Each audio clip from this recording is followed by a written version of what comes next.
पूरी सिंध में मैं चैलेंज करता हूँ, आपको कुछ नहीं कहेंगे, कोई कौमियत नहीं है, ये सब ड्रामेबाजी है। सरदारी का कारोबार जो संभाल रहे हैं वो पंजाबी है या महाजर है। आपने सिंध की सियासत को बहुत करीब से देखा ना? जी हाँ। आपने तो बचपन गुजारा, वहाँ गुजरे सब कुछ। आप खुद भी जमींदार रहे, तो आपके कितने हारी किसान थे जो आपने गुलाम बना के रखे हुए थे? वही जागीरदार और वडेरा ज़हनियत और गद्दी नशीनी ज़हनियत है, उसने इस बनिए को भगा दिया। भाई वो भी तो सिंधी था, चाहे वो हिंदू था। हाँ, लेकिन वो तो असल सिंधी तो वही था। उस तारीख से ये अंदाजा होता है कि वो लोग जो दावा करते हैं कि सिंध हमारा है और तुम तो नंगे भूखे आए थे यहाँ पे, इस दावे में कितनी सच्चाई है? महाजर भी पढ़ा लिखा आदमी था, उसने भी सिंधी का 1 इंच भी नहीं मिला उसको, जो वहां छोड़ के आया तो उसको यहाँ उसके बदले में चीजें मिल गई, लेकिन वो उतनी नहीं मिली जितनी छोड़कर आया था। छोड़कर ज्यादा आया। इंसानियत शुरू किसने की? जीएम सैयद ने। जीएम सैयद तो कौन सा सिंध का है, वो भी बाहर से आया, ठीक। या बलोच ने की, बलोचिस्तान से आते हैं, यहाँ आते ही सिंधी टोपी ओढ़ी और जिए सिंध।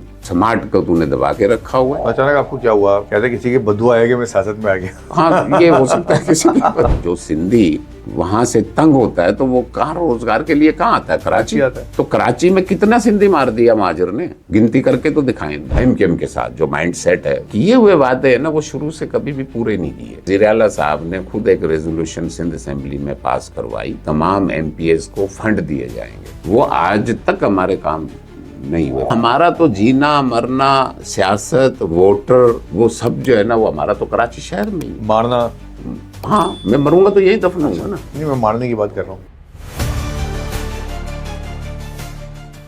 औज़ु बिल्लाहि मिनश शैतानिर रजीम, बिस्मिल्लाहिर रहमानिर रहीम। मैं हूँ मुस्तफ़ा हबीब सिद्दीकी, आप देख रहे हैं एमएचए स्पीक्स। आज मैं बात करूंगा सिंध की लसानियत पे, लसानी सियासत पे। सिंध में जब हम बात करते हैं सिंध के ऊपर तो सीधे सीधे सिंधी, महाजिर और दीगर कौम परस्तों की बात होने लगती है, लेकिन इसकी तारीख क्या है? सिंध में लसानी मामला शुरू कब से हुए और हकीकी मायनों में सिंध जो है वो किस लसानी ग्रोह का मस्कन रहा है, ये आज का मौजू है। मैंने अपने स्टूडियो में जो जहमत दी है वो शौकत अली राजपूत साहब को है, जो कि एमकेएम से ताल्लुक़ रखते हैं, एमकेएम के एमपी हैं। लेकिन मेरा आज का टॉपिक जो है वो ना एमकेएम है ना सियासत है, बल्कि वो बहुत बड़ा टॉपिक है कि वो लसानी जो इश्यूज़ हैं हमारे सिंध के, वो कब से शुरू हुए, क्या है। शौकत भाई की इस पर काफ़ी गिरफ्त है, इसलिए हमने चाहा कि हम इस मौजू पर बात करें। हाँ, अलबत्ता इस यकीनन हमारे सुनने वालों को ये सुनना होगा कि शौकत भाई का ताल्लुक क्योंकि एमकेएम से है, तो एमकेएम की सियासत पर भी हम बात करेंगे, लेकिन शायद मुख्तसर। तो देखते रहिए एमएचए स्पीक, सब्सक्राइब कीजिएगा, शेयर कीजिएगा और कमेंट्स में इज़हार कीजिएगा। अस्सलाम वालेकुम शौकत भाई। वालेकुम अस्सलाम। खैरियत से हैं आप? जी जी, खैरियत से। आप वैसे माशाल्लाह हैं काफ़ी सादे आदमी आप, और मैंने आपको ज़बरदस्ती एमपी की तरफ बैठाया कि भाई एमपी तो लगे कम से कम आप। लेकिन शौकत भाई, आप जिस पार्टी के एमपी हैं, आज हमारा मौजू हो गई है, लेकिन हमारा सुनने वाला चाहता है कि नहीं पहले शौकत भाई से ही बात करो, फिर आगे की सुनेंगे हम। सही। तो वो पार्टी में तो काफ़ी गर्म गरज होती है, आप तो बिल्कुल सादे से आदमी है। नहीं, मुझे देखिए, 2 चीज़ें होती हैं, एक होता है ज्ञान और एक होता है इल्म। ज्ञान नेचुरल होता है और इल्म जो है वो रट्टा होता है। हम गांव में रहे, गांव की ज़िंदगी गुजारी, वहाँ बड़ी सादा ज़िंदगी होती है, तो ये वजह है। फिर प्रोफेशन में आ गए वकालत के, वकालत में भी यही है, आपने देखा होगा, वकील कोर्ट की बेंच पे भी बैठ जाता है, ज़मीन पे भी बैठ जाता है अपने क्लाइंट के साथ, कैदी जो आ रहा होता है। हाँ। तो वो चीज़ें फिर नहीं आपके नहीं आ सकती कि आप एमपीए बन गए तो आप थोड़ा सा फूंफा पे चलें और ये चीज़ें करें। तो ये वजह है कि ऐसे माहौल में रहें, गरीबों के साथ रहे, उनके साथ ज़मीन पे बैठ के खाना खाया, गांव देहात माहौल देखा, माहौल है। बिल्कुल। तो वैसे गांव देहात की सियासत, हम चले लसानी सियासत में हम बाद में बात करेंगे, पहले हम इस पर आ जाते हैं। गांव देहात, जहाँ आप बिलोंग कहाँ से करते हैं, कौन से? तहसील शहदादपुर, डिस्ट्रिक्ट सांगड़। एक गांव था छोटा सा, वहाँ परवरिश पाई। मैट्रिक का स्कूल हमारा जो था वो 2.25 मील मंसूरा जो है वो जमात इस्लामी का एक इदारा है, वहाँ पे लाहौर में है एक, तो एक यहाँ है हाला से। ठीक है। तो उससे 2.25 मील दूर गांव था हमारा। ठीक। तो मैट्रिक मेरी वहाँ से, हाला से, मंसूरा से। ठीक है। ये तो बड़ी खतरनाक बात है, मंसूरा से बैठी करके जमात इस्लामी एमपी बन गए। ये जमात इस्लामी को आप तो नाराज कर देंगे। नहीं, नाराज नहीं होंगे। अच्छा। देखिए, वहाँ तो वो तालीम की हद तक इदारा था ना। अच्छा। जी हाँ। तो वहाँ से आपने मैट्रिक किया, उसके बाद फिर आप शहदादपुर वहाँ से बीए किया, फिर मैं यहाँ तो 83-84 में जब MRD की तहरीक चली तो सिंध यूनिवर्सिटी में तो जा ही नहीं सकते थे, यूनिवर्सिटी भी बंद थी। लेकिन फिर जो है ना, मैंने यहाँ सिंधियोलॉजी डिपार्टमेंट में MA सिंधी में एडमिशन लिया कराची यूनिवर्सिटी में। गुड। और उससे पहले जो है BA करती LLB मेरी जिन्ना लॉ कॉलेज हैदराबाद से, अच्छा। वहाँ से है मेरी। और यहाँ फिर सिंधियोलॉजी में लिया। बदकिस्मती से मेरा जो है MA सिंधी का आखिरी सेमेस्टर रह गया था। अच्छा, फिर वापस गांव चला गया, वालिद साहब ने बुला लिया कि छोड़ें अपनी ज़मीनों को, देखें, मेरी तबीयत ठीक नहीं रहती। तो इस तरह ये सफ़र रहा। फिर 94 में वापस कराची आ गए और अपनी वकालत शुरू की। तो आप कराची में ही हो? अब कराची में। कराची में। हम लसानी गुरुओं की बात करते हैं, सिंध के अंदर जब भी बात होती है लसानियत की, जी जी, तो सिंधी महाजिर एक फड्डा खड़ा हो जाता है कि ये सिंध सिंधियों का है, महाजिर कहता है नहीं सिंध महाजिरों का है। तो हकीकत क्या है, इसकी तारीख क्या है? मुस्तफ़ा भाई देखिए, हमें बहुत पीछे जाना पड़ेगा। देखें, एक तो हैं कहते हैं क्लेम तो हर कोई कर रहा है ना, सन ऑफ सॉइल। एक्चुअली जो सन ऑफ सॉइल है वो तो जो पुराना जो यहाँ हिंदू रहता था, फिर वो मुसलमान कन्वर्ट हो गए मुसलमानों में, फिर मुख्तलिफ कोस्टें थी उनकी। देखें, सबसे पहली जो यहाँ आया गैर हिंदू, वो मोहम्मद बिन कासिम आया और उसके साथ आए लोग। अच्छा, वो वहाँ पे क्या थे अरबों में, उनमें से कुछ यहाँ पे जो आके जो सैयद बन गए। तो वो एक सिलसिला सिलो सिलो सिलो सिलो जो है ना वो चलता गया। बन गए थे मुरादी को सैयद नहीं थे? नहीं, सैयद तो एक लक़ब है ना, वो एक इज्जत देने वाला लफ्ज़ है। जैसे जो है ना सिंधी में रईस, वडेरा, साईं कह देते हैं, या बलोच जो है सैयद तो वो कहते हैं कि जो सिलसिला जो वहाँ से चलता आ रहा है आप वसल्लम से। नहीं, वो एक ये बड़ी एक वो है कि जी सैयद कौन है और जाली सैयद कौन है। हाँ, ये बड़ा मसला है। ये बड़ी डिबेट है। बहुत से तो जो है ना वो मछेरे भी सैयद बन गए, उनकी नस्लें आज तक सैयद हैं। उसमें जो है ना वो जनाब रसूल बख्श पल्ले जो साहब ने काफ़ी अच्छी डिबेट की है इस पे। जी हाँ जी। अच्छा। कि उन्होंने देखा जी सैयदों को इज्जत मिल रही है, जो मछेरे थे वो जो है ना उन्होंने क्या किया, जगह बदली की, दूसरी तरफ चले गए और वहाँ उन्होंने जो है अपने आप का तारुफ जो करवाया वो करवाया, जी मैं तो सैयद हूँ, अहले बैत हूँ। अच्छा। तो कुछ इस तरह भी है सिलसिले में। ये नहीं कह रहा कि सारे सैयद नहीं है, नहीं, लेकिन जाली भी जाली भी है। जाली भी। अच्छा, मोहम्मद कासिम आ गए, वहाँ से आपने शुरू किया? वहाँ हुआ। अब एक जो तबका है वो है सिंध में माइग्रेट करके आए बलोच। बलोचों में दो हैं, एक बलोच सराइकी है, स्पीकिंग है, और एक बलोच वो है जो कि ये अपना बलोची बोलता है, बरावी है, दरावड़ी है, ये 2-3 किस्म की बलोची के जो लहजे। खास जो बिलोंग करता है बलूचिस्तान से, वो तबका आ गया, वो तबका आ गया। ठीक है। अब लड़ाई लिसानियत की नहीं है, ज़बान की लड़ाई नहीं है कि लिसानियत तो हम ज़बान की बुनियाद पे लड़ाई को कहेंगे ना। अच्छा, ये पुरानी तारीख चलती रही, उसमें फिर जो है टालपुर आ गए। टालपुर तो सिंधी नहीं था, ये भी हमलावर थे। ये भी हमलावर थे, ये भी बलोच है। फिर इनके साथ जो है जरदारी आ गए। अब जरादारी भी जो है लोकल नहीं है, वो भी बलोच है, सराइकी ज़बान बोलता है वो। तो ये सिलसिला चलता चलता हम आ जाएंगे अब क्लोज। ये तो फिर एक लंबी तारीख है, बहुत टाइम लगेगा इसमें। ठीक है। फिर हम आ जाते हैं कि फिर एक पाकिस्तान से पहले का टाइम अरसा काफ़ी जो था, उसमें जो है ना वो 2 तबकात थे। एक तो वो तबका था जो कि कारोबार करता था, वो हिंदू तबका था, जिसको आम जबान में बनिया कहते हैं, लेकिन वो सारे जो पाकिस्तान बनने से पहले यहाँ आबाद थे, इस सिंध के एरिया में। सिंध के एरिया में। ठीक है। अच्छा, दूसरा वो तबका था कि जो कारोबार नहीं करता था, उसमें से जो है वो आपके भील, कोली, मेंगवाड़, गुरगले आ गए, बागड़ी आ गए, कुछ इनसे रिलेटेड कौमें थी। ठीक है। अब ये लोग जब आए तो इनको जो है वो जो हिंदू कारोबारी तबका था, तो उसके खिलाफ जागीरदार, सरदार और जो ये गद्दी नशीन जो है, क्योंकि वो तबका जो है ना वो एक तो कारोबारी तबका था, लोगों को रोजगार वो दे रहा था, जो बनिया जिसको हम कहते हैं आम जबान में। अब जब वो लोगों को रोजगार दे रहा था तो वो उस गद्दी के चुंगल से निकलता हुआ जा रहा था, उस वडेरे के चुंगल से निकलता हुआ जा रहा था, सरदार के चुंगल से निकलता हुआ जा रहा था। फिर सिलो सिलो इंडस्ट्रीज़ का दौर शुरू हुआ, तो यहाँ काटन फैक्ट्रियाँ अंदरूने सिंध लगना शुरू हुई, राइस की कुछ फैक्ट्रियाँ लगना शुरू हुई। तो उसने जो है वो अपनी जमीहारी जो जिसका था वहाँ से छोड़कर वहाँ जाके उसने मजदूरी करना शुरू की। जब ज़ाहिर है वहाँ रोज़गार है तो वो फिर उससे चुंगल से निकलना बंद हो गया।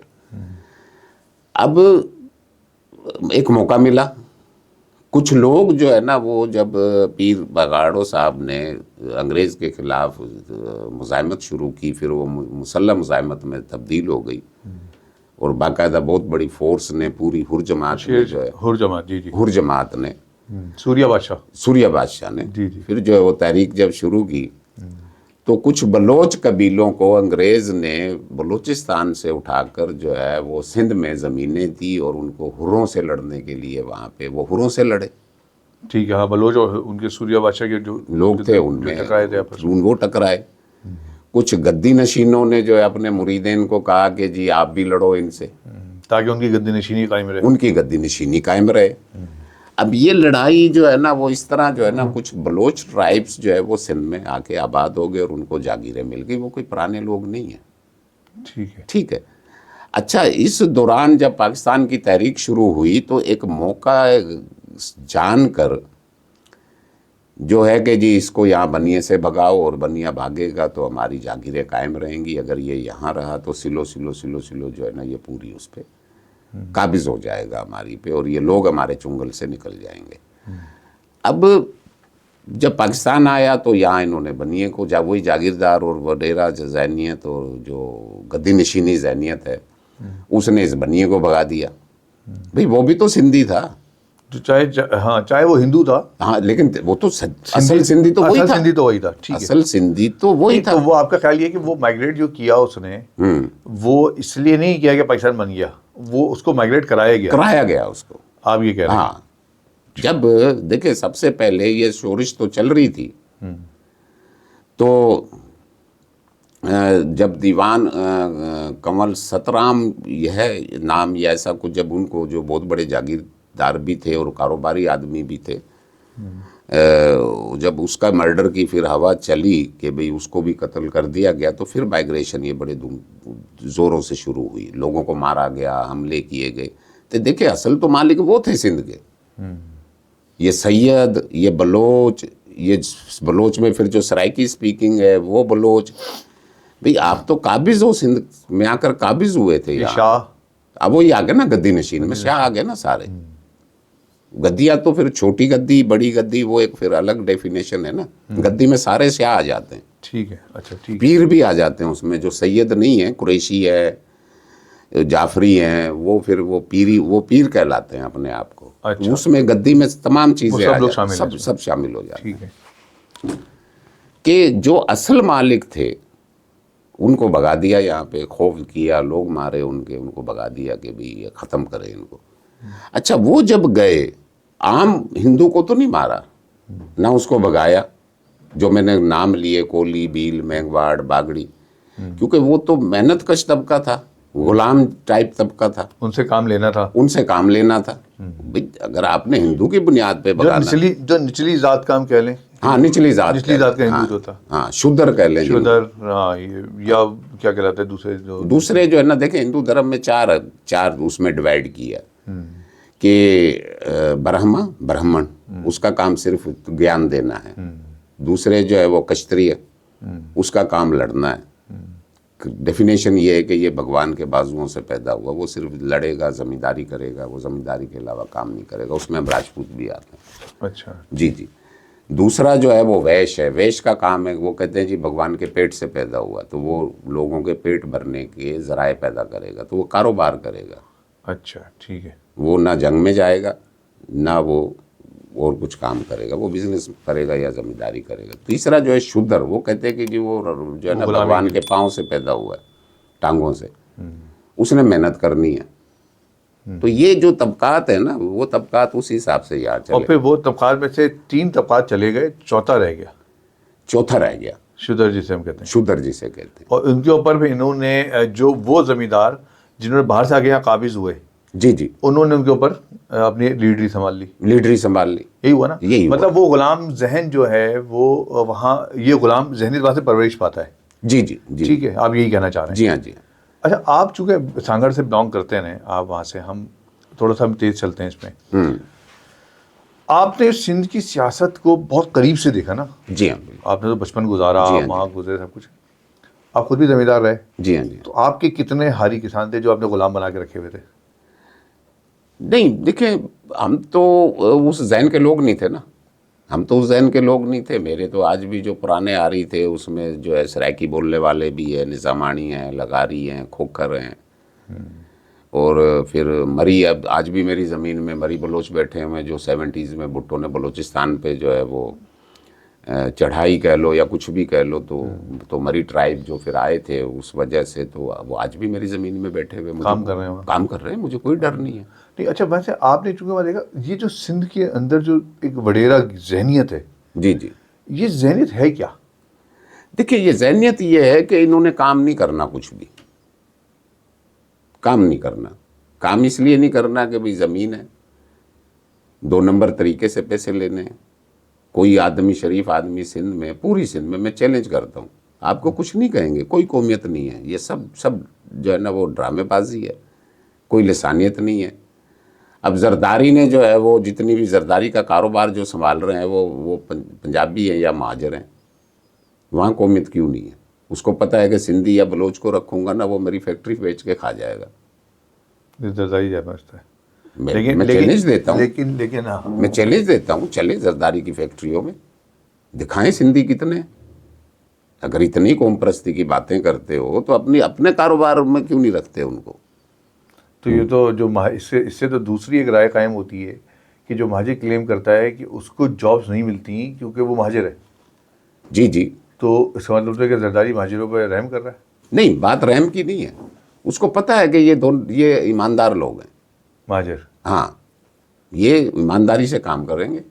पंजाबी महाजिर जितना भी अकाउंट्स का काम है या जो पैसे का काम है, लेबर के अलावा, वो टोटल जरदारी का तकरीबन वो महाजिर या पंजाबी है।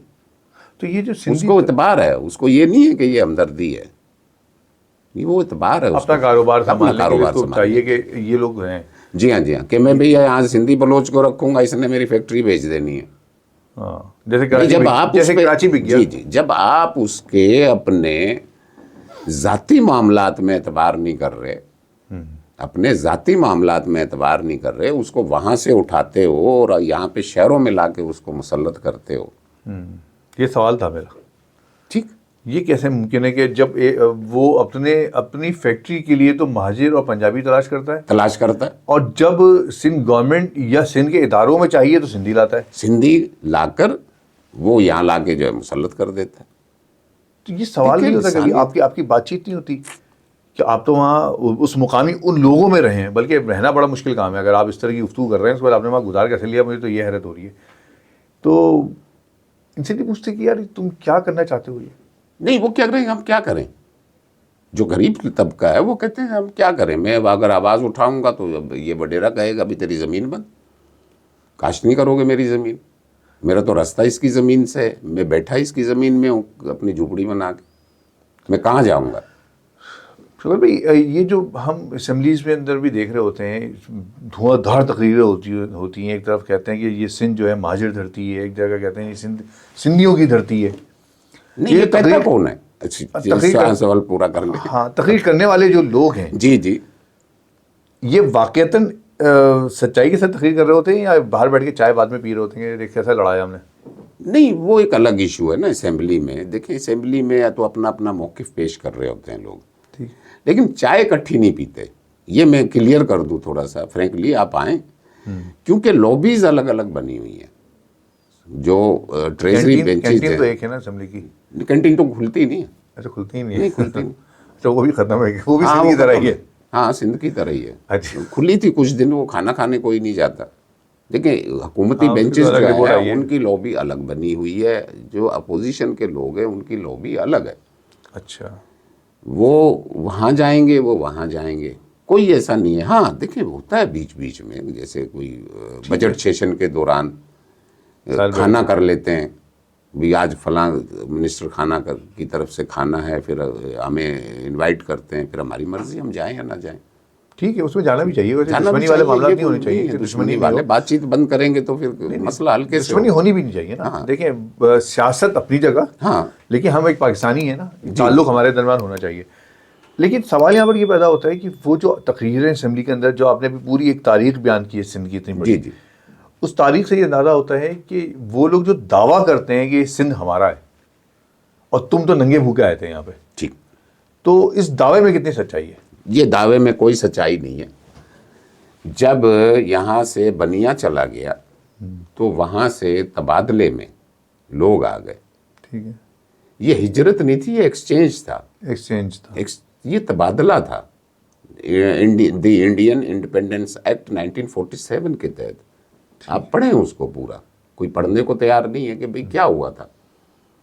मुहाजिर तो हमने लफ्ज अपनाया ना, हमने इसलिए अपनाया कि हम मुख्तलिफ इलाकों से आए। मैं हरियाणा से हूँ, मेरी हरियाणवी ज़बान है। आप लखनऊ से हैं तो आपकी प्योर ठेठ उर्दू है, मेरी उर्दू नहीं है। सही है। कोई पंजाब से आया, उसकी पंजाबी ज़बान है, राजस्थानी की अलग है, गुजराती की अलग है, इस तरह मुख्तलिफ है। तो इस तरह हमने एक शनाख्त चाहिए थी, इसलिए लफ्ज़ मुहाजिर चुना गया। तो वो बुरा लफ्ज़ भी नहीं है। अच्छा, अब आ जाए कोई वो नहीं है, जब वो चला गया मुहाजिर आ गया, लफ्ज़ मुहाजिर ही इस्तेमाल करूँगा मैं। अच्छा, मुहाजिर भी पढ़ा लिखा आदमी था, उसने भी सिंधी का 1 इंच भी नहीं मिला उसको। सिंधी मुसलमान, उसने खुद मेहनत की नहीं। देखिए, जो वहाँ छोड़ के आया तो उसको यहाँ उसके बदले में चीज़ें मिल गई, ठीक है। लेकिन वो उतनी नहीं मिली जितनी छोड़कर आया था। छोड़कर ज़्यादा आया था, उसने यहाँ मिल गई। मेरा रिकॉर्ड आज भी, मुझे जो क्लेम में मेरे वालिद को ज़मीन मिली, मेरा रिकॉर्ड आज भी central board of revenue Lahore में रखा हुआ है। मैं चैलेंज करता हूँ, मुझे तो जो है वो 10वां हिस्सा मिला है। मेरी वहाँ 10 एकड़ के बदले मुझे 1 एकड़ ज़मीन मिली है यहाँ पे। आप चेक कर लो जाके कि यहाँ मुझे क्लेम में कितनी मिली, और लाहौर से जाके चेक कर लें कि मेरे आबा अजदाद की वहाँ ज़मीन कितनी थी और उसके बदले यहाँ कितनी मिली। ये 10वां हिस्सा मिला। ये सबके साथ ही हुआ है ये तकरीबन। हाँ, ये ईस्ट पंजाब के जो लोग थे उनके साथ ही ये हुआ है। उनके साथ ही ये हुआ। ठीक है। ठीक है ना। आज भी आप नेट पे देख लें, मेरे गांव में 6 नंबरदार थे, 3 मुसलमान राजपूत, 3 हिंदू राजपूत। 3 नंबरदार का मतलब है 3 देहों के 3 नंबरदार। एक देह में कितनी जमीन होती है? नहीं दादा,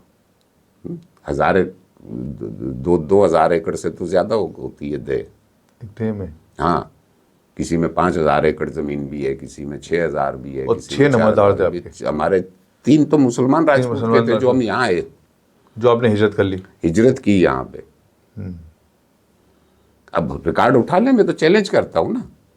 तो ये जो कहते हैं, ये वज़ीर आज़म साहब भी जो असेंबली के अंदर तकरीर की, आप भी मौजूद थे उसमें, वो कहते हैं कि या दीगर जो इनके शर्जील इनाम मेमन साहब ने की, जी जी, कि ये हमारा सिंध जो है, ये हमने आपको ज़मीनें दी, नहीं तो आपके पास तो कुछ था ही नहीं, आप तो चप्पल के बगैर आए थे यहाँ। तो नहीं, देखिए, दी नहीं इन्होंने, किसी ने ज़मीन नहीं दी। मैंने पहले कहा ना कि एक कानून के तहत, बैनुल अक़वामी मुआहदे के तहत ये एक्सचेंज था, exchange of persons and exchange of property. मतलब ये जो आप अभी अपने पूरी तारीख बताई, जिसमें सिंध जो बलूच आके सिंध में आबाद हुए, जी जी, या जरदारी, मैं उसी तरफ आऊँगा। पहले ये थोड़ा सा ये एक्सप्लेन कर दूँ, मैं उसी तरफ आऊँगा कि ये एक्सचेंज ऑफ पर्सन और एक्सचेंज ऑफ प्रॉपर्टी थी। ठीक है। देखिए ना, मैं वहाँ छोड़कर आया, उसके यूनिट बने कि जी वहाँ वैल्यू इतनी थी, 5,000 यूनिट मिले। यहाँ की वैल्यू के हिसाब से जी ये 4,000, ये कमरा आपका जो है यहाँ जहाँ हम बैठे हैं, ये टेबल जो है 3,000 यूनिट की चीज़ है।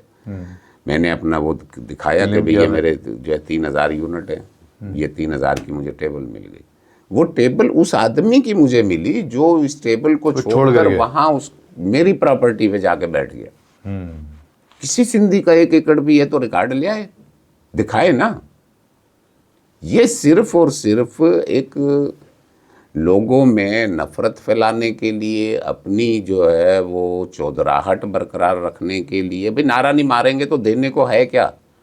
और नारा कौन मार रहा है? लिसानियत शुरू किसने की? जीएम सैयद ने। जीएम सैयद कौन सा सिंध का है? वो भी बाहर से आया, हिजरत की इन्होंने। ठीक। या बलोच ने की, बलोचिस्तान से आते हैं, यहाँ आते ही सिंधी टोपी ओढ़ी और जिए सिंध। ओ भाई, समाट को तूने दबा के रखा हुआ है, ब्रह्मा सिंधी को तूने दबा के रखा हुआ है। अपनी ही जात के लोगों को तुमने। नहीं, वो जात नहीं है, वो अलग है। वो असल वारिस सिंध का जो है वो ब्राह्मण है, जो कि मुसलमान कन्वर्ट हो गया, मुख्तलिफ जाते हैं, तो अब या क्या है वो? राजपूत है। अभी अब तो ब्राह्मण नहीं है ना, नहीं, सिंधी बोलता है ना वो तो। सिंधी नहीं, मतलब कास्ट क्या होगी उसकी? कास्ट मुख्तलिफ है ना, जिस तरह डायरी है, हाँ। और कौमें हैं मुख्तलिफ। जो ब्राह्मण से समाट convert में ब्राह्मण से वो कन्वर्ट हुए। भी राजा डायर की नस्ल चल रही ना, राजा डायर तो ब्राह्मण था, तो डायरी हो गए वो। वो डायरी हो गए और कौमें हो गई, मुख्तलिफ है। वो फिर लंबी हो जाएगी गुफ्तगू है, हमारी, चलें। बताइए ना। दूसरे वो हैं कि जो राजपूत हैं, समाट जिसको कहते हैं, समाट सम्मा से जो नस्ल है वो कहलाती है। अब जैसे आपके जोखियो हैं, जोखिया राजपूत है, ये अपना कितनी मैं कास्टें गुनाऊंगा, आपकी जो ना उन्नड़ है, पमर है, जाम है, ठीक है ना, आपका पल्ली जो है, पल्ले जो है, ये सारी कास्टें राजपूत हैं। इतनी ज़्यादा हैं कि मैं थक जाऊंगा, आपका टाइम पूरा हो जाएगा। नहीं, हम तो चलें, हम अब जो लड़ाई है ना, वो है बलोच की। बलोच ही आवाज़ उठाता है। देखिए, आप कॉम्प्रस्त में लगा लें, बशीर कुरैशी सिंधी, वो बलोच नहीं है ना, सैयद है। उसकी आप आवाज़ में अब्दुल वहीद आरी सर था।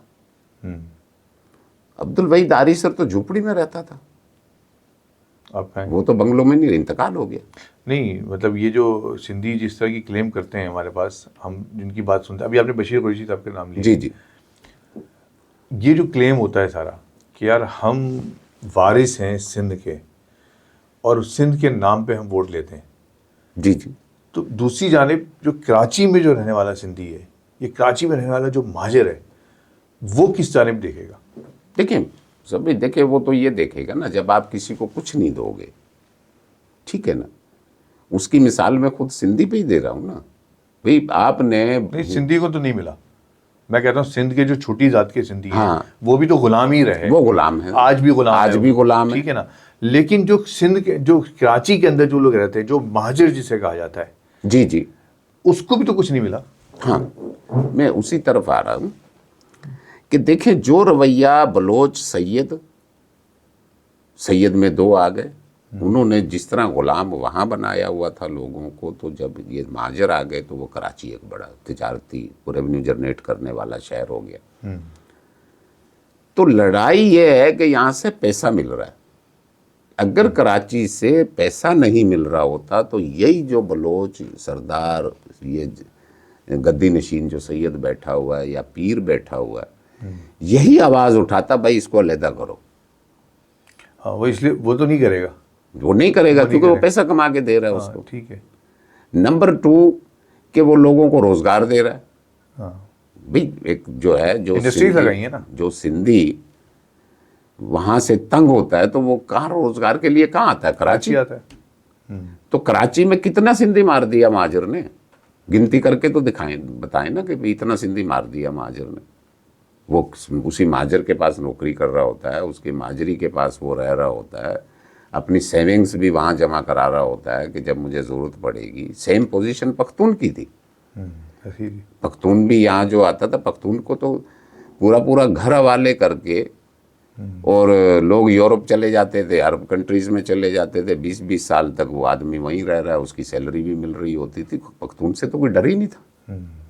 लेकिन यहाँ कुछ लोगों ने पख्तून माजर को भी लड़ा दिया, सिंधी और उसको भी लड़ा दिया। सिंधी एक ज़मीन पे हल चलाने वाले सिंधी का क्या मेरे से झगड़ा है? वो भी मेरी तरह मेहनत मजदूरी कर रहा है। वो तो जुल्म का शिकार है। जुल्म का शिकार है। वो तो वडेरों के जुल्म का शिकार, वडेरों के। भाई देखिए ना, एक सरदार जो है वो लेता है फसल पे, गद्दी नशीन, ये शायद मुसफ़ी आपके इल्म में नहीं होगी बात, कि हर गद्दी को, छोटी बड़ी गद्दी, चाहे वो पीर की हो चाहे वो सैयद की हो, पीर वो हैं जो सैयद नहीं कहलाते, वो पीर कहलाते हैं। हर 6 महीने बाद हर मुरीद से कलेक्शन होती है पीर साहब की। पीर साहब की, उसको कहते हैं डन। क्या कहते हैं, डन? डन, डन, वो डे लफ्ज ऐसा है कि वो जो आप सिंधी नहीं पढ़े ना, ढंड। डन। अच्छा, हाँ, चलो आप ही डन। बोले, मैं नहीं बोल रहा। हाँ, नहीं चढ़ेगा आपकी जुबान पे ना। अच्छा, उसको कहते हैं डन। ठीक, अब डन जो है वो कलेक्ट होता है, ठीक है। हर सरदार का कलेक्ट होता है। जैसे कराची में भत्ता कलेक्ट होता था। भाई वो भी तो भत्ता है। अच्छा भाई, मतलब लफ्ज चेंज है, मामला एक ही है। भाई देखिए, यहाँ तंजीम चलाने के लिए जो चंदा इकट्ठा होता था वही वहाँ है। तेरी गद्दी चलाने के लिए जो तू हर 6 महीने जो है उसकी फसल हो ना हो तूने फिक्स किया हुआ है, भाई आपने जो है फी घर जो है इतना देना है 6 महीने, वो क्या है? बताइए ना। भत्ता ही है। इसको तुम कहते हो कि जी भत्ताखोर। भाई भत्ताखोरी तो तुमने सदियों से शुरू की हुई है ना, सदियों से तुम ले रहे हो ना। मतलब इस सतह पे तो हम कम से कम बराबर आ गए। ठीक है, बराबर है। ठीक है, नहीं, बराबर तो नहीं चलो। कहूंगा। देखिए उनके पास तो जागीरें भी है ना, हाँ, वो तो अयाशी कर रहे हैं। यहाँ तो खिदमतें भी हुई है ना। चलो उसको ये कह लो कि यहाँ तो लोगों की हेल्प भी हुई है, शोधा की फैमिलीज को, कुछ इदारे बने, एम्बुलेंस सर्विस शुरू हुई, मैयत बसें हैं, जॉब्स मिली है, रोजगार जॉब्स मिला है, मिली, तालीम मिली है। वहाँ भी तो गया ना वो। ये तो नहीं है कि सारा किसी एक आदमी की जेब में गया, वहाँ तो 100% एक आदमी की जेब में। सही है। लड़ाई ये है। अब देखिए ना, एक आदमी घर में 5 बेटे हैं, एक कमाऊ बेटा है। अब वो कमा के आ रहा है, सारा दिन ज़मीनों पे लगा लो, या फैक्ट्री में जा रहा है, या बिजनेस कर रहा है, वो सारा दिन लगा हुआ है, सारा दिन लगा हुआ है, 4 बेटे नाकार हैं।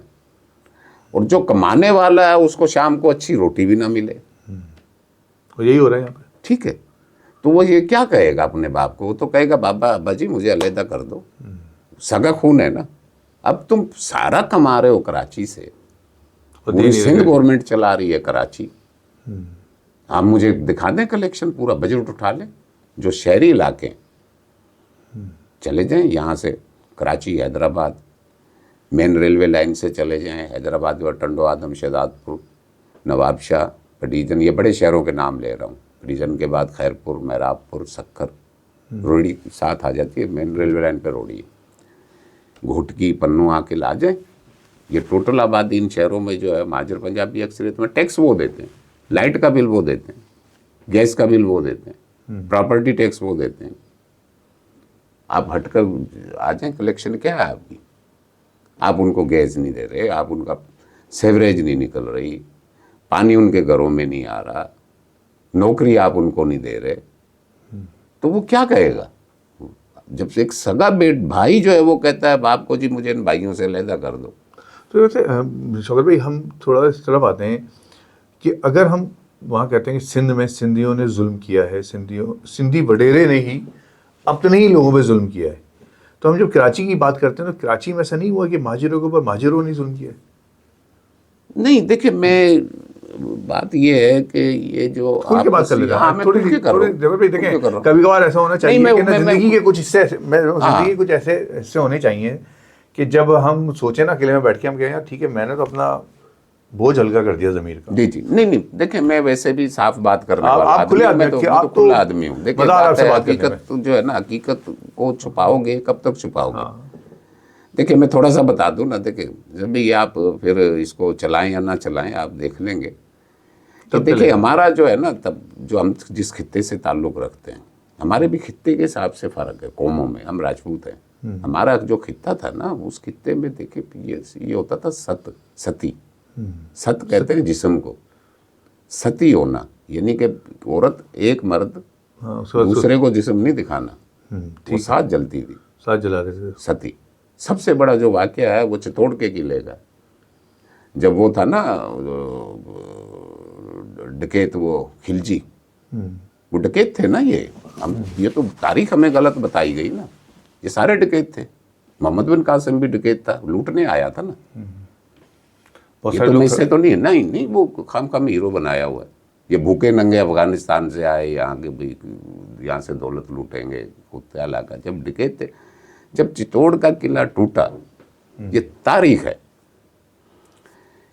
एक राइटर कहता है कि 12,000 राजपूत औरतों ने, एक कहता है कि 8,000, एक कहता है 10,000 औरतों ने जौहर किया था। जौहर? हाँ, मैं समझा रहा हूँ। चलो 12 भी नहीं, 10 भी नहीं, 8 भी नहीं, 6,000 तो होंगी। ठीक है।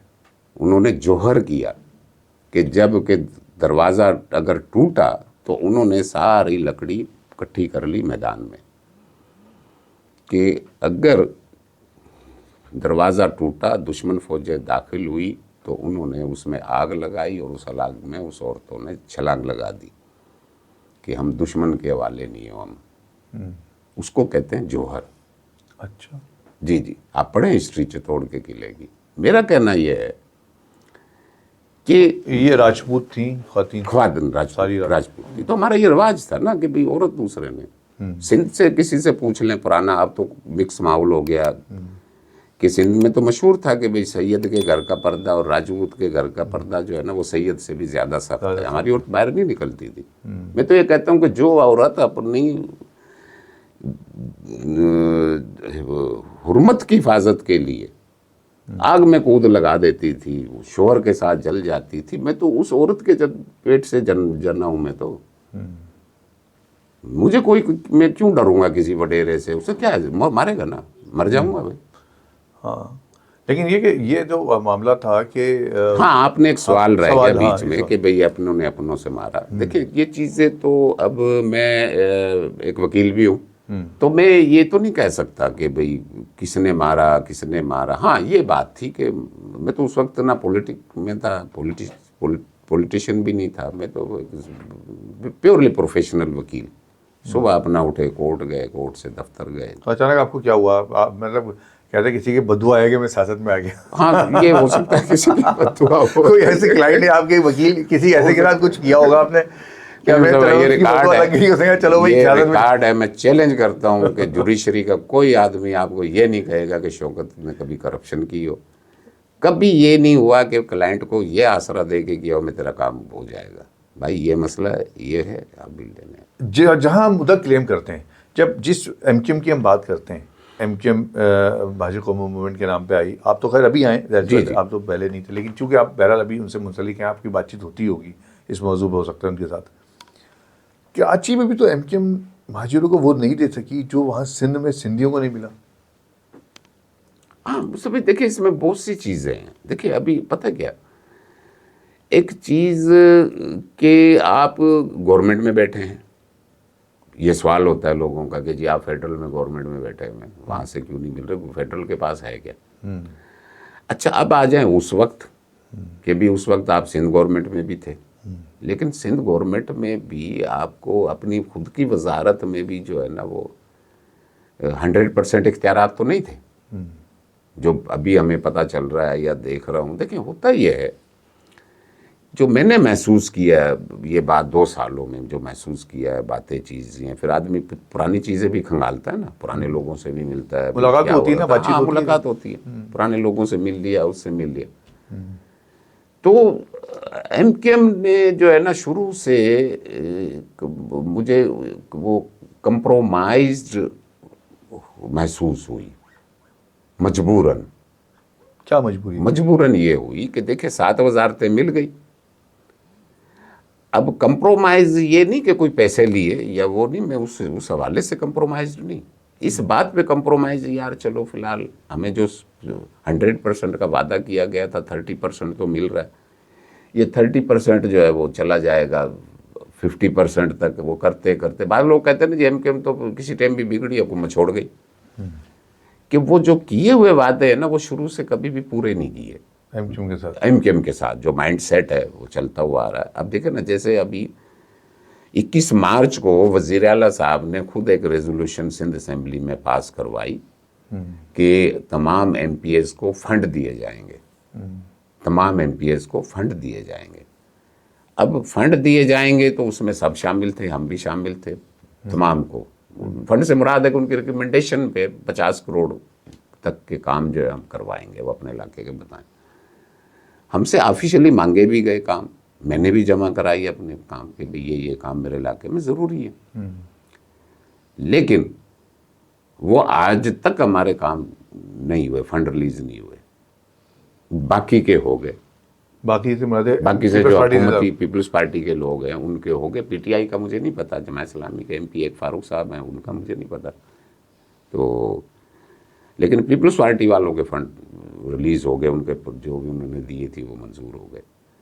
तो ये जो रवैया है ना, हम बैठे हुए एक लेवल पे बैठे हैं। अगर अब हम बैठे हुए हैं 36-37 MP हैं हम। अब ये कह लेना कि हम कम से कम, अब ये तो है ना कि किसी आदमी के साथ कोई ज्यादती हो रही है, शोर तो मचा रहे हैं ना, मुतल्लिका डिपार्टमेंट में तो जा रहे हैं लेकिन ना। शकर भाई, हम एमक्यूएम को देखते हुए आए हैं, मतलब वो एमक्यूएम जो अल्ताफ भाई वाली एमक्यूएम थी, वो तो एक अलग एमक्यूएम थी। आज एमक्यूएम खुद आपस में तकसीम है इस वक्त बहुत बुरी तरह।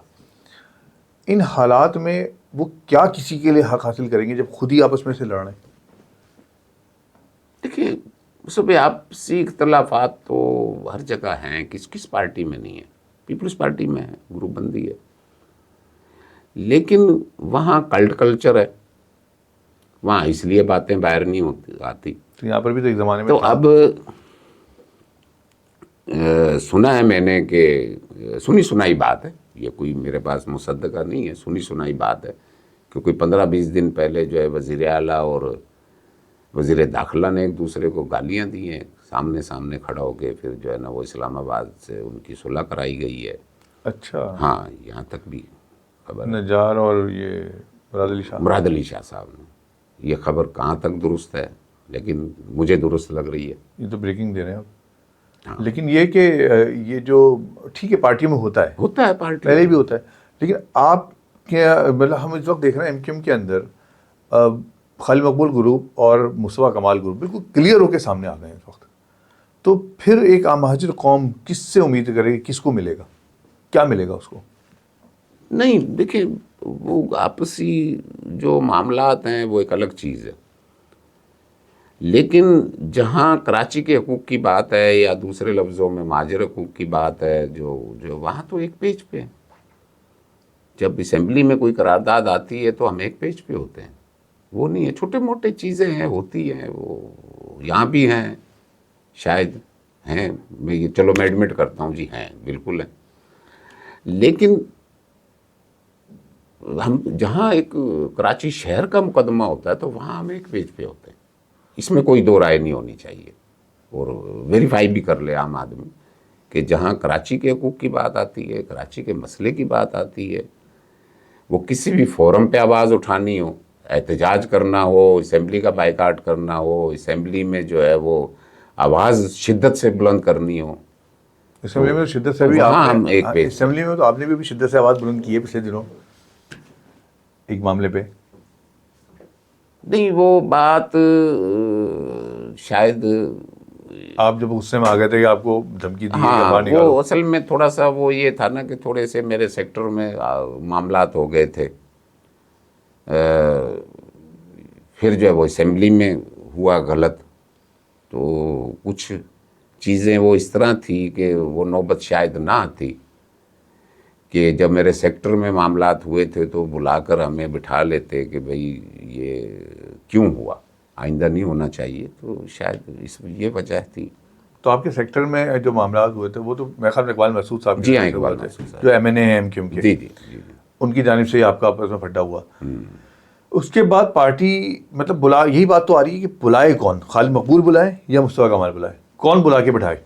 नहीं, देखिए, ये फिर वो पार्टी पॉलिसी की तरफ सवाल आ गया ना, ये मैं उस तरफ तो नहीं ठीक है, जाऊंगा, चलें, छोड़ उस तरफ में दें। थोड़ा सा- मैं नहीं चाहता कि आप इस पर बात करें। हाँ, मैं लेकिन ये कि चलें, हम जब कराची वालों की बात करते हैं, कराची की बात करते हैं, तो एमक्यूएम सवाल, एमक्यूएम कहती है कि सूबाई सूबे के हक में एमक्यूएम, ये सूबा बनना चाहिए, कराची एक अलग सूबा बनना चाहिए।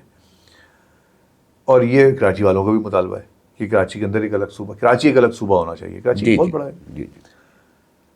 लेकिन एमक्यूएम के पास जो इस वक्त है, तादाद है, ताकत है, उसके बाद भी एमक्यूएम नहीं बनवा पाती अपने मामलात, तो फिर कैसे हम तवक्का कर सकते हैं कि आगे कुछ होगा? नहीं, देखिए, एक चीज़ कि कोई ज़माना था, आपने देखा होगा, या ज़माना नहीं कहूँगा, कि मुख्तलिफ अदवार थे, मुख्तलिफ अदवार रहे। परवेज़ मुशर्रफ का दौर रहा, PTI का दौर रहा, अभी या ज़ियाउल-हक का दौर था, बीच में मोहम्मद खान जू जो यहाँ जाम सादिक अली वज़ीर आला रहे।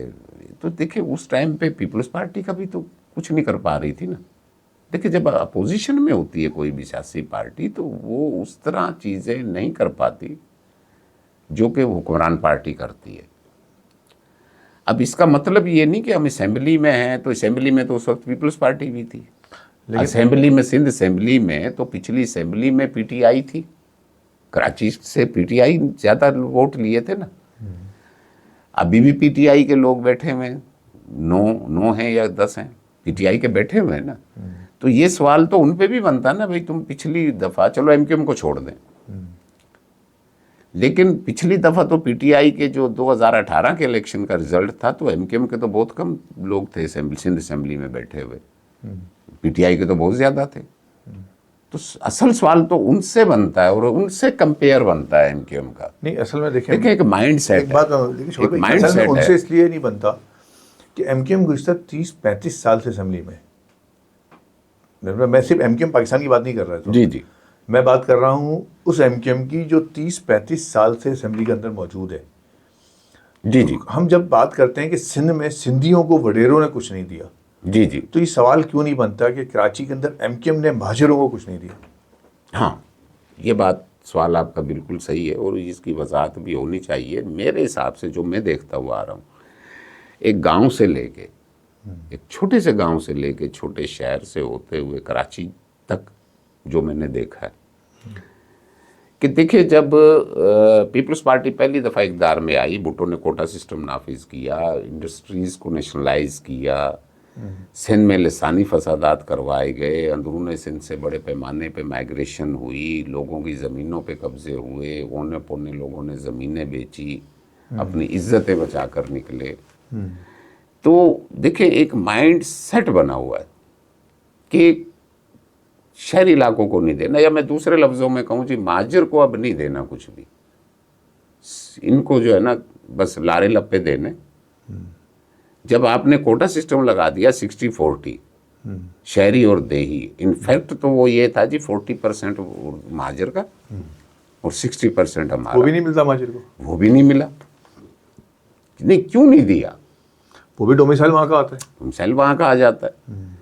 तो ये एक माइंड सेट बना हुआ है। देखिए, फेडरल में जो है वो अब पीपल्स पार्टी के पास 78 MN है और एमक्यूएम पाकिस्तान के पास जो है वो 22 हैं।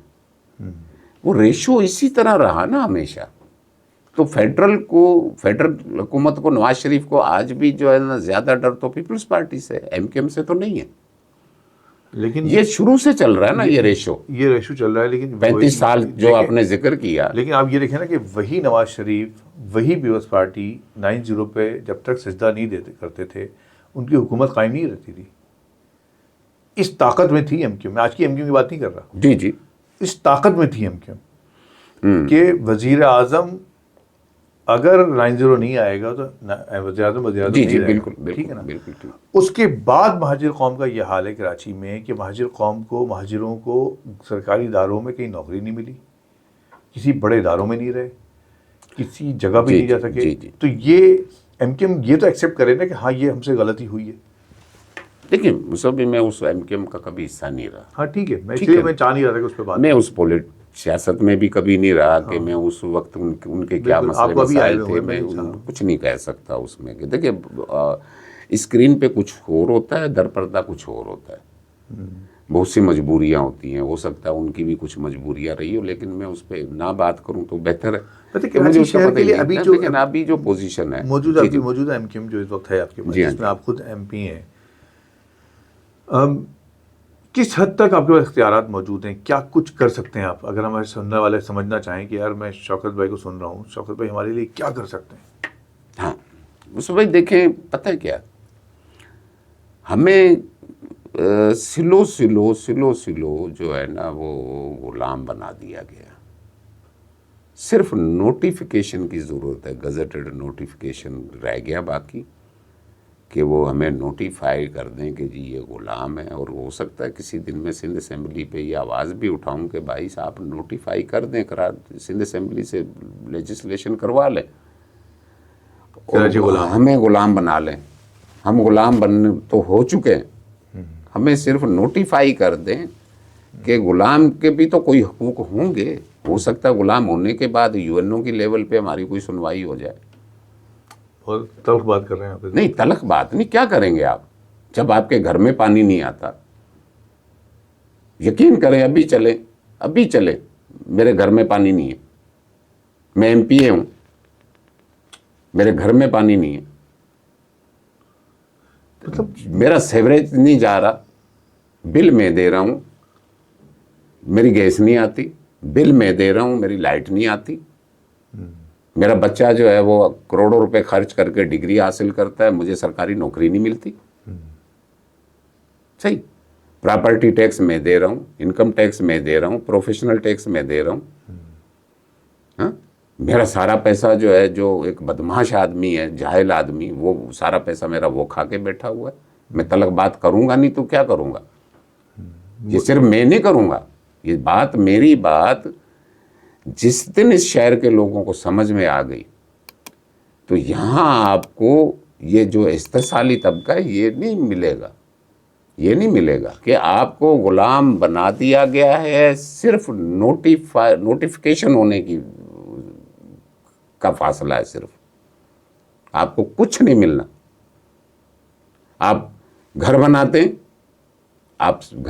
हैं, आप सिंध बिल्डिंग कंट्रोल अथॉरिटी को सरकारी फीस अलग देते हैं और ऊपर से जो है वो 10 से 15 लाख रुपए अलग देते हैं। आपका नक्शा भी अप्रूव्ड है।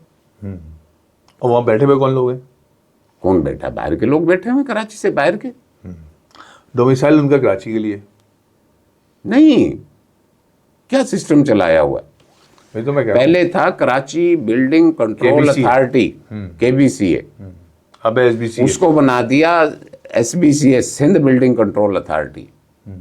सिंध बिल्डिंग कंट्रोल अथॉरिटी को बना के लाड़काना और जैकमाबाद, शिकारपुर, शक्कर की भर्तियां की। कराची उनको का उठाया, नहीं देखिए बड़ी तलक बात है ना ये, उनको उठाया यहां ले आए, जो कराची का शहरी है उसको उठाया जैकमाबाद में ट्रांसफर कर दिया। ओ भाई ये कराची क्यों? ताकि वो तंग आकर इस्तीफा दे के भाग जाए। ये चीजें आपको कहां लेके जाएंगी? फिर लोग बंदूक उठाएंगे ना। लेकिन हमने बंदूक भी तो उठाया ना इस शहर कराची नहीं, के लोगों ने बंदूक तो उठाया, एक उसका दूसरे पे नतीजा क्या उठाई ना, हुआ? बंदूक अपनों पे उठाई ना, मतलब आपस में लड़ा दिया आपस में लड़ा दिया ना, लेकिन देखो उसका नतीजा हमें भुगतना पड़ा ना।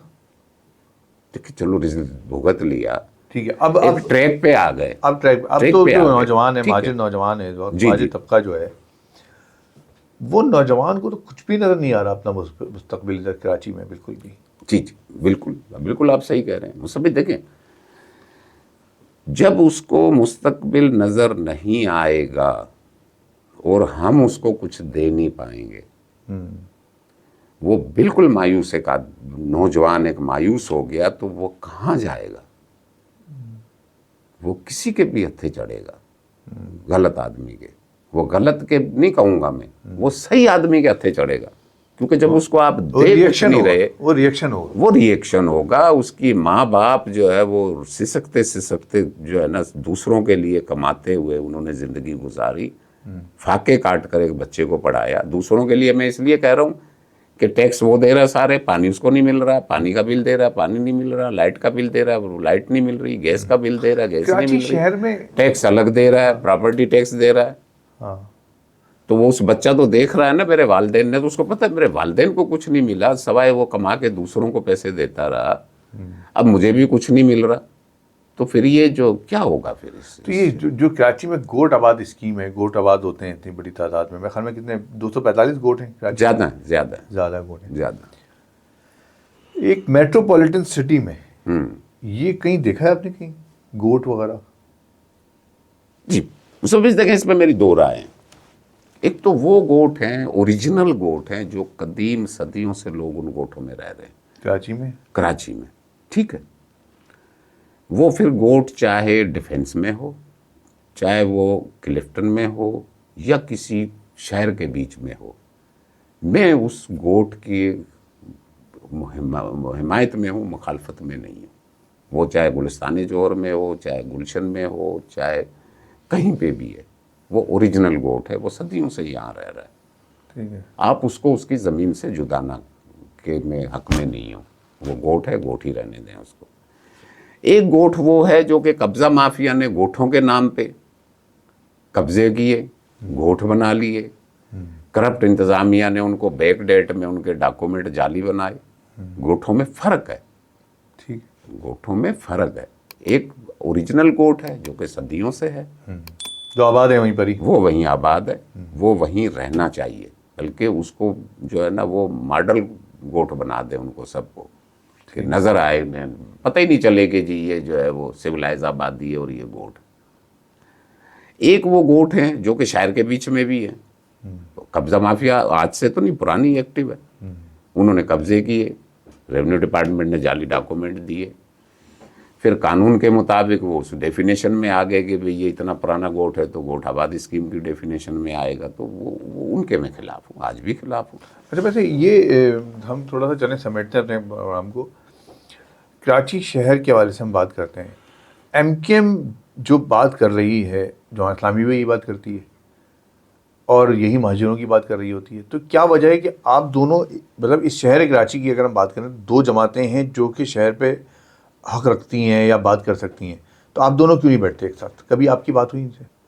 मुस्तफा भाई देखिए, जमात इस्लामी या पीटीआई कभी भी कराची के हकूक़ पे ओरिजिनल बात नहीं करेगी, मसनूई बात करेगी। मैं उसकी वजह बताऊं।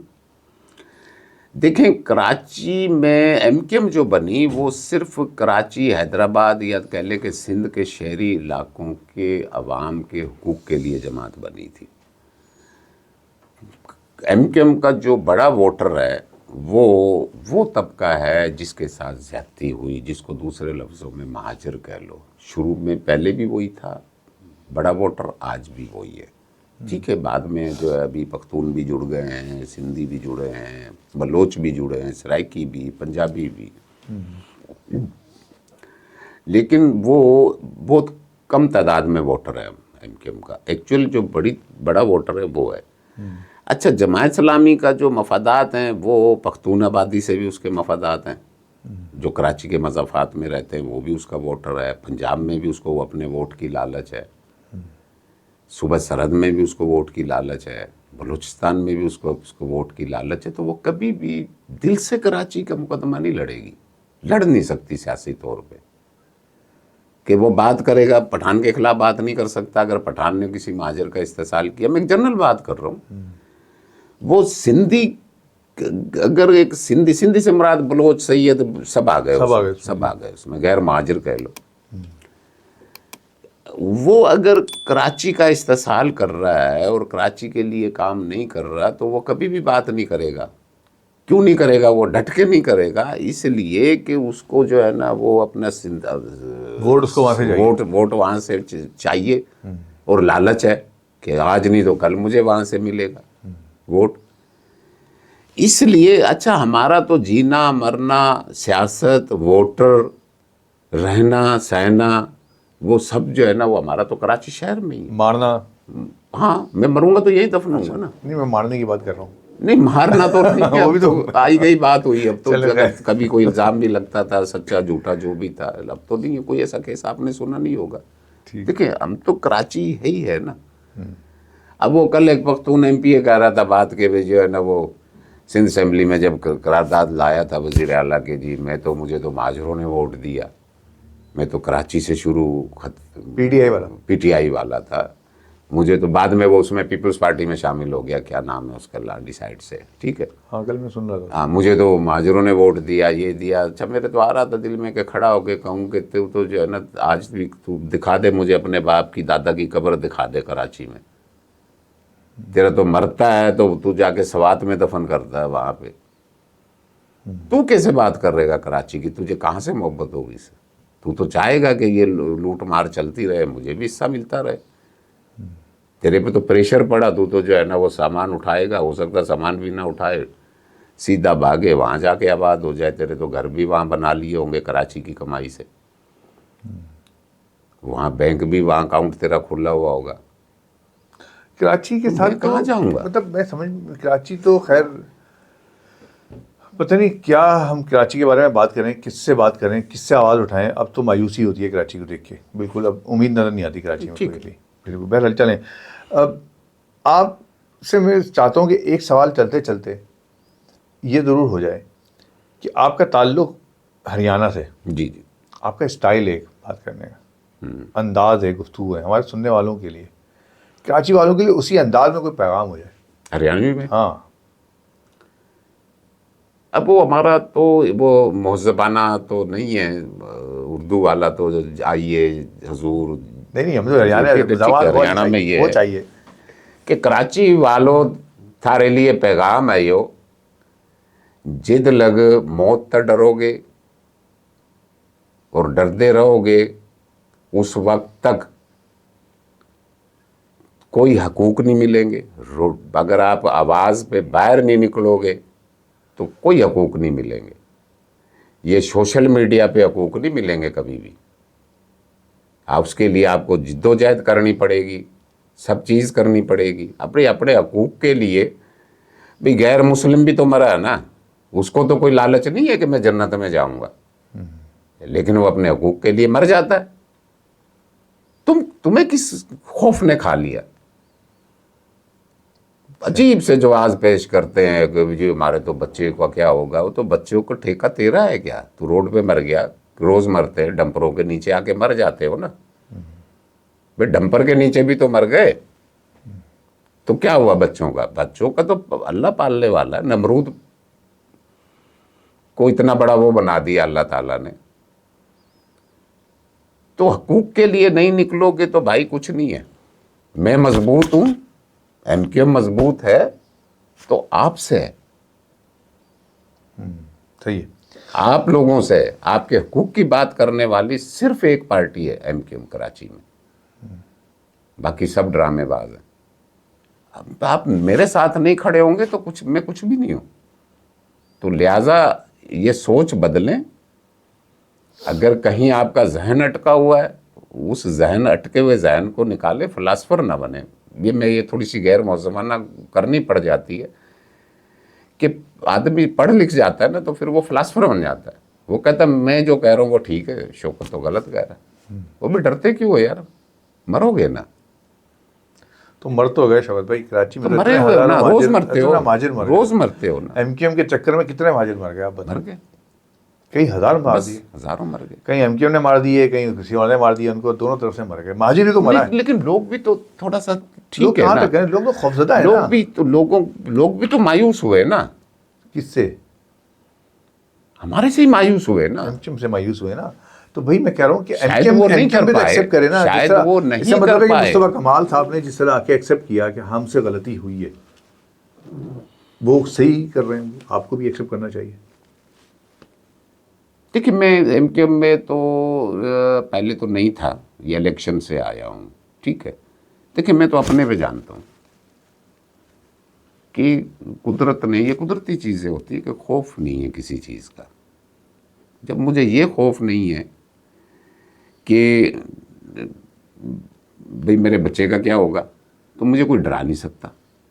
ये मैं सबको कह रहा हूँ, पूरी कराची को, कि जब तक आप जहन से खो, गलतियां तो होती है ना, मुस्तफा कमाल भाई से भी हुई होंगी, अनीस कायम खानी भाई से भी हुई होंगी, हमारे खालिद मकबूल सिद्दीकी भाई से भी हो, मतलब सब मैं नाम अलग-अलग गिनाऊंगा। देखिए इंसान है ना, फरिश्ता तो नहीं है। ये तो वक्त बताता है ना कि फैसला गलत था या सही था, ये तो वक्त बताता है ना। अच्छा, ये गलतियां हैं जो आपने जिक्र किया और बिल्कुल सही है। मतलब जो भी हो, एमक्यूएम एक नुमाइंदा जमात है ना कराची की, बड़ी जमात, और जिसको कराची ने बहुत बड़े पैमाने पे वोट दिया है। ऐसा बड़े वोट- पैमाने पे दिया। मतलब ऐसा वोट बैंक किसी को नहीं नहीं, मिला। किसी को नहीं दिया, ऐसा किसी को। ऐसी इक़्तिदार किसी को नहीं मिला जो एमक्यूएम को मिला है। लेकिन अल्ताफ भाई के साथ जो एमक्यूएम ने किया है वो सही किया है। नहीं देखिए मैं इस पे कोई ख़ास तो बात नहीं कहूँगा। देखिए गलतियाँ तो उनकी भी थी ना। हम माहौल देख के, मेरी बात फिर एक ये अलग से प्रोग्राम हो जाएगा। चले होने दे आज। माहौल देखकर फैसले नहीं किए गए, माहौल देखकर फैसले नहीं किए गए। मैं सबसे बड़ी मिसाल मैं बैठा हूँ, जब हम माइग्रेशन हुई, गांव में आए, तो हमारे यहाँ सिंधी मीडियम का स्कूल ऑलरेडी था। तो मेरे वालिद अपने कबीले के बड़े थे, अपने जो घर कबीला कह लो, अपनी फैमिली खानदान जो हमारे थे, उस वक्त जब गांव में आए तो तकरीबन 100 के करीब घर थे, बाद में वो तकरीबन 500-600 हो गए थे। तो 6 महीने बाद उर्दू का टीचर आ गया, तो वालिद साहब ने सबको इकट्ठा किया। वालिद साहब ने कहा देखिए अब सिंध में आ गए, हमने यहाँ रहना है, तो बच्चों को सिंधी पढ़ने दो। ठीक है ना, उर्दू से हमने क्या लेना। ठीक, कोई बच्चा उर्दू मीडियम में नहीं गया, हम तमाम सिंधी मीडियम पढ़े हुए थे। अब हम जो है ना सिंधी, लेकिन यहाँ उर्दू उर्दू उर्दू, भाई उर्दू आप अपने घर में रखो। मैं घर में तो हरियाणवी बोलता हूँ। मैं आज भी चैलेंज करता हूँ, सिंध के चलें, मैं कश्मीर में जंगल में जाने को तैयार हूँ, मुझे खौफ नहीं होगा। क्यों नहीं होगा कि मैं वो ज़बान जानता हूँ। मतलब आपका ख्याल ये है कि सिंध में रहने, कराची में रहने वाले महाजिरों को सिंधी आनी चाहिए? सिंधी आनी चाहिए बच्चों को। उर्दू आप किस लिए पढ़ा रहे हो? यूरोप में तो काम की नहीं है आपकी उर्दू।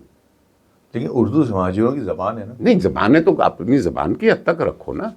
मतलब सिंधी जो हमारे किताबों में होती थी 8वीं क्लास की, नहीं वो तो सलीस है ना। हाँ, नहीं वो वही पढ़ाई गई है। मैं नहीं, वैसे तो हमें नहीं, सिंधी वो नहीं नहीं, वो नहीं, सिंधी मीडियम।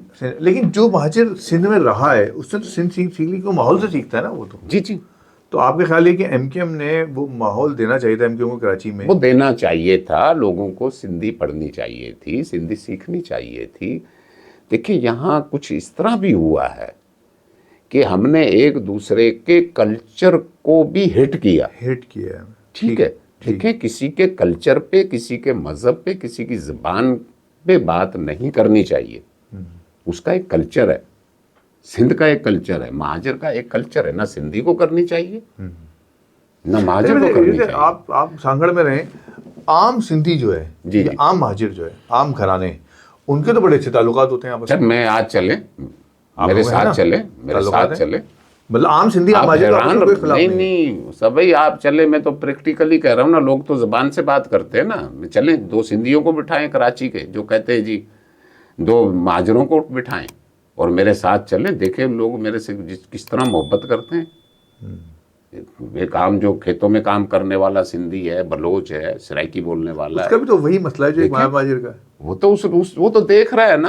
एक चीज़ मैं बताऊं, थोड़ी सी बड़ी मज़े की बात। ये बात कभी आप शायद कहीं डिस्कस नहीं हुई होगी। डकैत हैं सिंध में, 80 से ज़्यादा जोर पकड़ा। मैं भी अगवा हुआ था।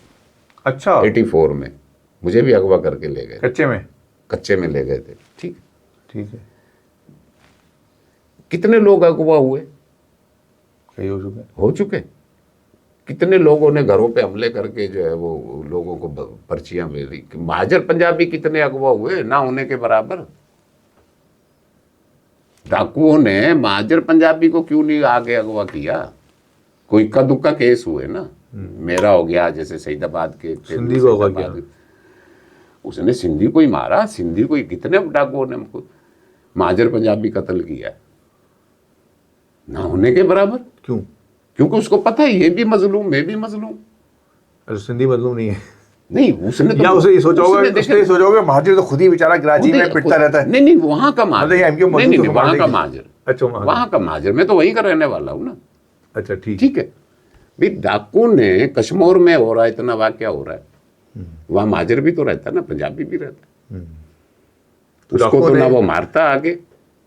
शिकारपुर में भी डाकुओं ने बिरादरी दिखाई कि अपने ही बंदे को अगवा किया, बाकी को नहीं। नहीं देखिए पता नहीं देखिए आप बात उस तरह सोच रहे हैं। ठीक है मुझसे, आप जाविया होता है एक सोच का। जो मेरी सोच है कि उसको पता है कि जो मेरे साथ इस वडेरे, इस गद्दी नशीन और इस पीर ने, बलोच ने, सरदार ने जो जुल्म मेरे साथ किया और मैं मजबूर होकर मैंने बंदूक उठानी पड़ी, वही इस महाजर के साथ किया। लेकिन महाजर में ये हिम्मत नहीं हुई।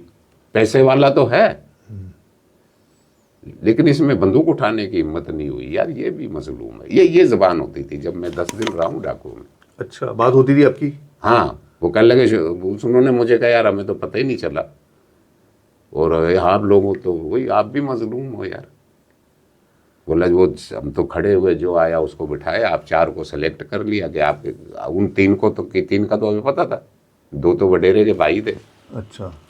और आपको हमने देखा साफ सुथरे कपड़े पहने हुए, ये भी कोई सिंधी होगा। हाँ। कोई सेट इसको वेट भी होगा। उठा लो।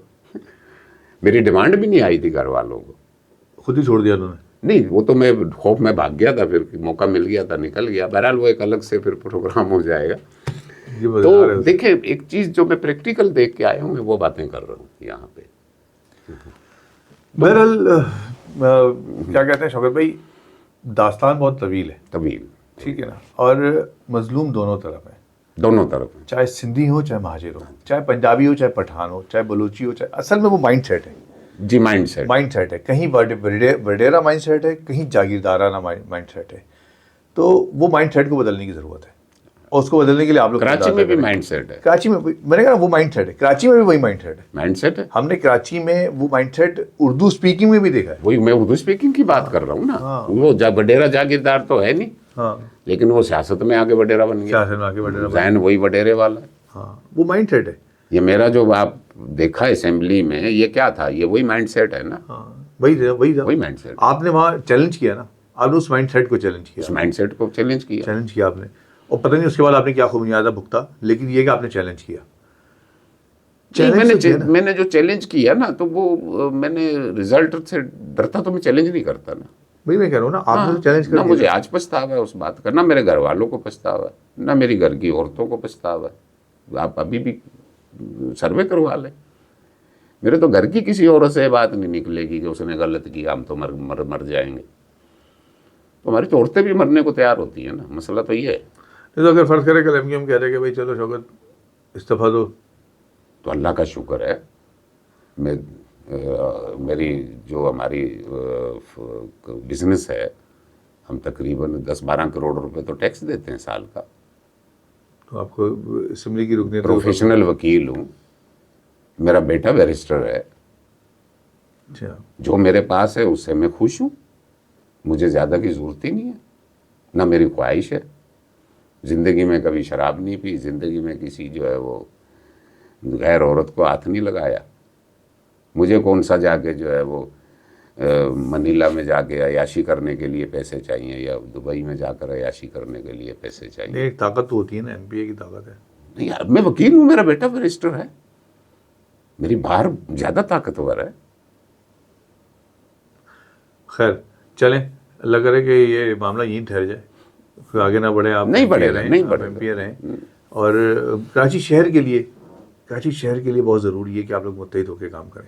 ज़रूरी है, बहुत बहुत ज़रूरी ज़रूरी मैं है। तो कहता हूँ आप ज़ाती- ही नहीं, मैंने अभी जमात इस्लामी के वाले से भी आपसे सवाल किया था कि जमात इस्लामी हो, PTI हो या आप हो, बैठना चाहिए कराची शहर के लिए। कराची वाले बहुत मजलूम हैं, बहुत मजलूम, कराची वालों को इससे सरकार नहीं है कि आपका ताल्लुक किससे है। हद से ज़्यादा मजलूम, उनको इससे सरकार नहीं है कि आपका ताल्लुक किससे हद है। से ज़्यादा मजलूम है। उनको बस अब ये है कि कराची बन जाए, बस किसी तरह भी बने, शौकत भाई बनाए या कोई फरहान कोई फारूक बनाए, बनाए, कोई भी बनाए, कराची बन जाए। बहरहाल बहुत शुक्रिया शौकत भाई, आपने इतना Thank you, वक्त दिया। बहुत बहुत शुक्रिया। और मैं चाहूँगा कि आपके साथ इंशाल्लाह फिर निश्चित रखें हम, और हम सिर्फ आपकी राजपूत फैमिली के ऊपर मैं बात इंशाल्लाह, करेंगे, इस पर हम अलग से इंशाल्लाह बात करेंगे इंशाल्लाह। इंशाल्लाह। चलें, मेरे देखने वालों के लिए हमने लसानियत से शुरू की थी बात, और वो जाके कराची की सियासत पे ख़त्म हुई है। ख़त्म तो फिर भी नहीं हुई, ज़बरदस्ती ख़त्म करनी पड़ी, और शौकत भाई से बात करते चले गए, चलते मज़ा आता चला गया। आपने क्या सुना, क्या समझा, कैसा लगा प्रोग्राम, ये बताइएगा ज़रूर, कमेंट्स में इज़हार कीजिएगा, वीडियो को शेयर कीजिएगा। और शौकत भाई से अगर कुछ सवाल करना हो आपको, MKM के हवाले से कोई सवाल करना हो आपको, या वो लसानी तारीख़ के बारे में जो शौकत भाई ने शुरू में बताया उसके हवाले से कोई सवाल करना हो, या कोई आपके पास ऐसी बात हो जो आप कहना चाहें, तो आप कमेंट्स में कीजिएगा। नहीं तो हमारा फेसबुक पेज है MHA स्पीक्स का, आप उस पर जाएँ, वहाँ हमसे रब्ता करें। और इंस्टाग्राम पे भी हम मौजूद हैं, आप वहाँ हमसे रब्ता करें, टिकटॉक पे रब्ता करें, हम इंशाल्लाह आपका जवाब देंगे। राब्ते में रहिएगा, बहुत शुक्रिया, अल्लाह हाफ़िज़।